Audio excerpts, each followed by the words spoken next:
Boa tarde a todos.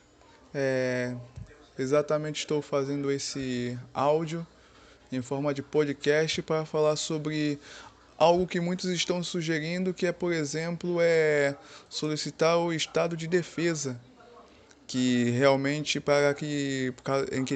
causa da questão do coronavírus, muitos estão recomendando até mesmo para o presidente que ele faça o estado de defesa para que ele possa ter o país sob a sua rédea.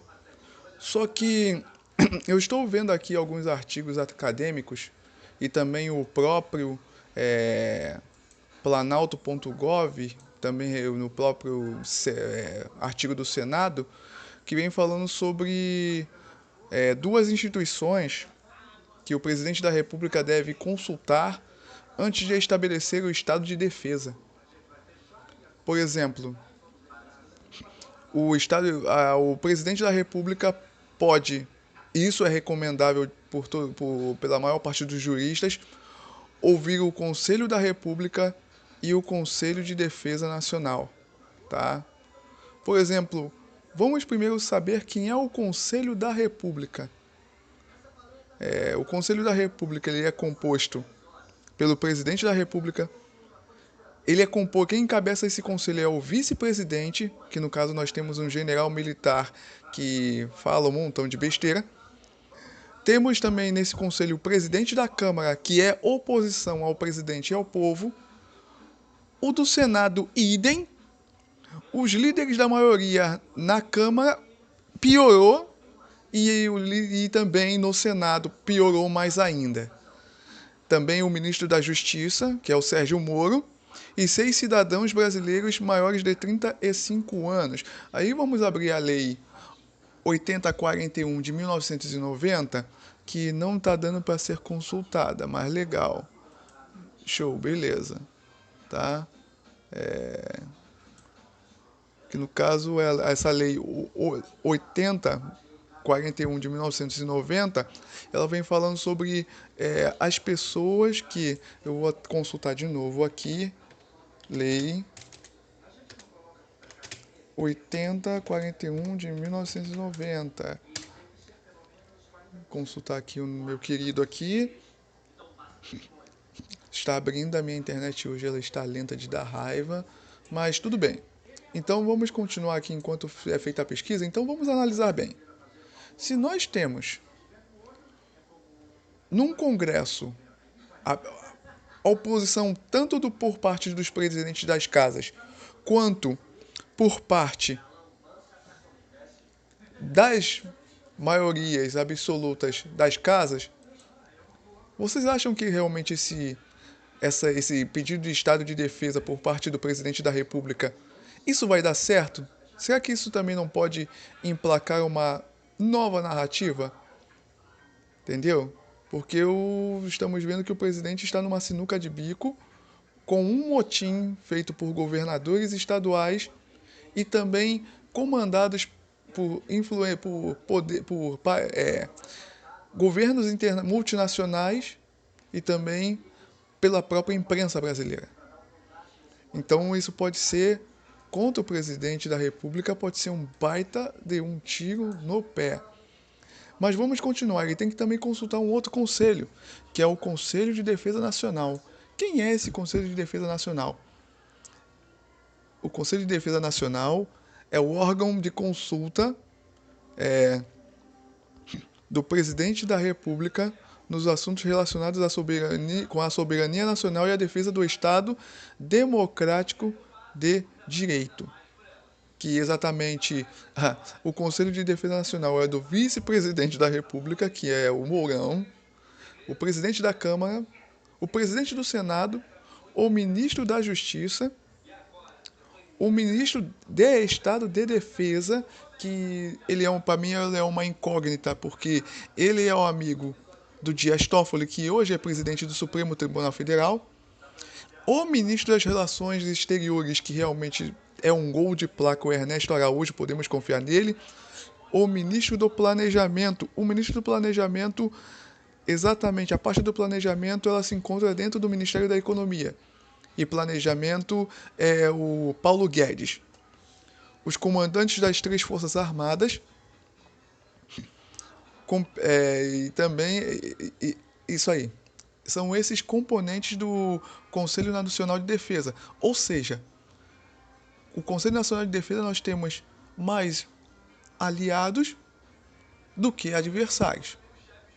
E compete ao Conselho de Defesa Nacional opinar nas hipóteses de declaração de guerra e de celebração de paz, opinar sobre a decretação de estado de defesa, do estado de sítio e da intervenção federal, propor os critérios e condições de utilização de áreas indispensáveis à segurança do território nacional e optar sobre o seu efetivo uso, especialmente na faixa de fronteira e nas relacionadas com a preservação e a exploração dos recursos naturais de qualquer tipo. Ou seja, esse conselho estabelece que áreas ocupadas por ONGs, por exemplo, ou então as favelas e periferias dominadas pelo tráfico de drogas, elas podem ser invadidas a qualquer momento, caso esse conselho autorize.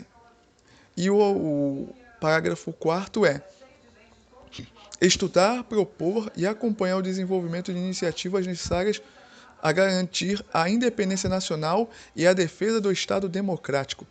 Inciso 2º, a lei regulará a organização e o funcionamento do direito de defesa nacional. Ou seja, se o presidente pegar... Eu sei que na maior parte do no Conselho da República, ele tem minoria. Já no Conselho de Defesa Nacional, ele pode, sabendo que já haverá oposição, ele pode estabelecer exatamente a política e convocar o estado de defesa, que só dura durante 30 dias, e caso persista a crise, implantar um estado de sítio. Entendeu? Conforme José Afonso da Silva, o estado de defesa é uma situação em que se organizam medidas destinadas a debelar ameaças à ordem pública ou à paz social, ou ainda, o estado de defesa consiste na instauração de uma legalidade extraordinária por certo tempo, em locais restritos e determinados mediante o decreto do presidente da República, ouvidos o Conselho da República e o Conselho de Defesa Nacional para preservar a ordem pública ou a paz social ameaçadas por grave e iminente instabilidade institucional ou atingidas por calamidades de grandes proporções na natureza. Caso do coronavírus é um caso deste. Os fundamentos para o estado de defesa podem ser de fundo e de forma. Os pressupostos de fundo do estado de defesa são a existência de grave e iminente instabilidade institucional que ameace a ordem pública ou a paz social, a manifestação de calamidade na natureza que ameace a ordem pública e a paz social. A calamidade deverá ser de grandes proporções, nos termos constitucionais, que é o caso do coronavírus, que é uma calamidade global, e gerar séria perturbação à ordem pública ou à paz social para servir de base para a decretação de estado de defesa. Ou seja, com governadores de estado, muitos prefeitos e a mídia causando o pânico e o caos na população, é um motivo para invocar estado de defesa. A decretação de estado de defesa importa na adoção de legalidade especial, cujo conteúdo depende do decreto que instaurar, respeitando os termos e os limites da lei. Ou seja, voltamos ao vídeo anterior que eu fiz sobre o ato institucional primeiro. Exatamente, o estado de defesa atende às mesmas condições. Tanto que o Congresso Nacional, no estado de defesa, o Congresso Nacional ele não é fechado. Tá? Ele não é fechado no estado de defesa. Porém, no estado, quando se implanta o estado de sítio, é a situação de comoção interna ou externa sofrida pelo Estado, no caso de uma pandemia internacional, que enseja a suspensão temporária de garantias individuais a fim de preservar a ordem constitucional. Ou seja, pessoas, governantes, que, não seja qual forem, que agirem contra a presidência da República, eles poderão sofrer com a cadeia. Vide STF, Congresso Nacional e a OAB. O professor José Afonso da Silva assim define o estado de sítio: instauração de uma legalidade extraordinária por tempo indeterminado e em certa área que poderá ser o território nacional inteiro, objetivando preservar e restaurar a normalidade constitucional perturbada por motivo de comoção grave de repercussão nacional ou por situação de beligerância com Estado estrangeiro. Não é o caso de Estado... Não, pode ser do Estado estrangeiro. A China está envolvida em manipular a mídia e o Congresso Nacional contra o presidente da República. Este pode ser interpretado como a invocação do estado de sítio.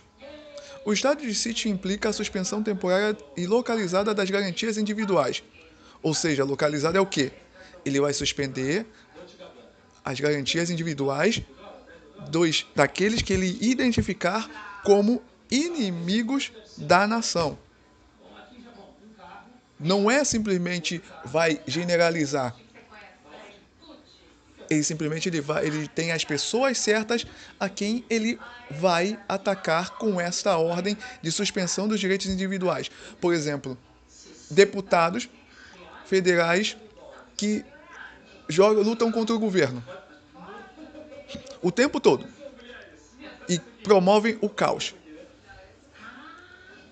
Quando eles cometem um crime eleitoral ou estão envolvidos em corrupção, eles são julgados pelo STF.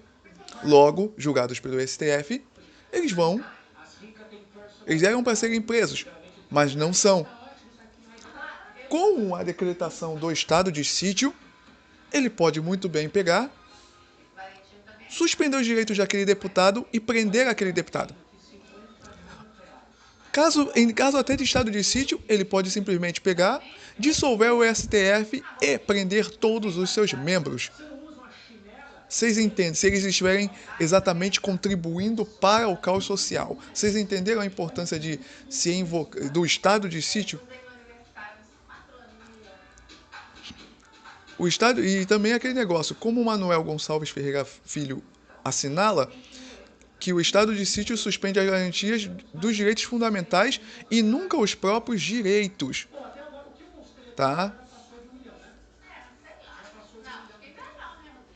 O estado de sítio é previsto pela Constituição Federal nos artigos 137, no qual ele diz que, ouvidos o Conselho da República e o Conselho de Defesa Nacional, no Conselho da República ele perderia. Então ele não vai escutar, ele pode escutá-lo, ouvi-lo, mas ele pode desacatá-lo. E solicitar ao Congresso Nacional autorização para decretar o estado de sítio nos casos de comoção grave de repercussão nacional ou ocorrência de fatos que comprovem a ineficácia de medida tomada durante o estado de defesa, declaração de estado de guerra ou resposta à agressão armada estrangeira. E ele ainda não pode fazer isso porque a China ameaçou, mas não mandou uma bomba para o Brasil. Mas ele pode ter provas de que a China ela fez um ataque biológico. Então, logo, ele pode invocar o estado de sítio nesse caso, se for comprovada um atentado com arma biológica ao território nacional. E vem dizendo mais. O decreto do estado de sítio indicará sua duração, as normas necessárias às suas execuções e as garantias constitucionais que ficarão suspensas, e depois da publicação, o presidente designará o executor das medidas específicas e as áreas abrangidas. E o estado de sítio, no artigo 137, parágrafo 1, não poderá ser decretado por mais de 30 dias, nem prorrogado de cada vez por prazo superior. No inciso 2º, o artigo 137 poderá ser decretado por todo o tempo que perdurar a guerra ou a agressão armada estrangeira, ou seja, tanto o estado de defesa invoca 30 dias. Se não der certo, ele invoca o estado de sítio, que aí o presidente ganha 60 dias para executar as coisas que ele tem que executar. O Congresso Nacional permanecerá em funcionamento até o término das medidas coercitivas. Por quê? Porque solicitada autorização para decretar o estado de sítio durante o recesso parlamentar, o presidente do Senado de imediato convocará extraordinariamente o Congresso Nacional para se reunir dentro de 5 dias, a fim de apreciar o ato. O Congresso Nacional permanecerá em funcionamento até o término das medidas coercitivas. Ou seja, fecha o Congresso Nacional, mas após 5 dias ele será convocado a realizar seus trabalhos com normalidade. Ok?